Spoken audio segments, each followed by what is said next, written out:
सरपंचांना वारस दाखला देण्याचा अधिकार नाही. वाशिम जिल्हा परिषद मुख्य कार्यकारी अधिकाऱ्यांकडे स्पष्ट मार्गदर्शक सूचनांची मागणी. वाशिम ग्रामपंचायतींमार्फत सरपंच आणि ग्रामसेवक यांच्या स्वाक्षरीने नागरिकांना विविध प्रकारचे दाखले दिले जातात. मात्र सरपंचांना वारस दाखला देण्याचा कोणताही कायदेशीर अधिकार किंवा वैधानिक तरतूद उपलब्ध नसतानाही अनेक ठिकाणी असे दाखले दिले जात असल्याचा प्रकार समोर आला आहे.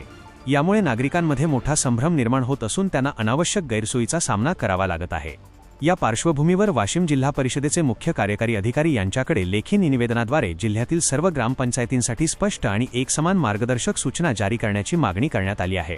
माहितीचा अधिकार अधिनियम 2005 अंतर्गत समोर आलेल्या माहितीनुसार ग्रामपंचायतींना केवळ 7 प्रकारचे दाखले देण्याचे अधिकार आहेत. यामध्ये जन्म नोंद दाखला, मृत्यू नोंद दाखला, विवाह नोंद दाखला, दारिद्र्य रेषेखालील असल्याचा दाखला, ग्रामपंचायतीची थकबाकी नसल्याचा दाखला, नमुना नंबर 8चा उतारा आणि निराधार असल्याचा दाखला यांचा समावेश होतो.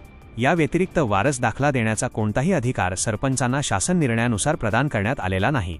या गंभीर विषयाची दखल घेत निवासी उपजिल्हाधिकारी वाशिम यांनी 30 जून 2026 रोजी पत्र क्रमांक कक्ष-8 निवेदन गृह मस कावी-516/2026 अन्वये संबंधित अधिकाऱ्यांना आवश्यक ती कार्यवाही करण्याचे आदेश दिले होते. मात्र तरीही अद्याप जिल्ह्यातील सर्व ग्रामपंचायतींपर्यंत या संदर्भातील स्पष्ट आणि एकसमान मार्गदर्शक सूचना पोहोचलेल्या नाहीत.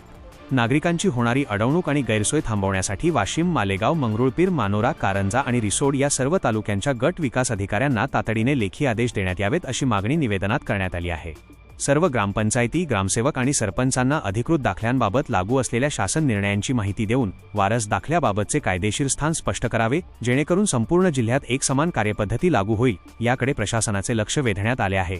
अशा नवनवीन बातम्यांसाठी चॅनलला सबस्क्राईब करा आणि पाहत रहा MH न्यूज मराठी.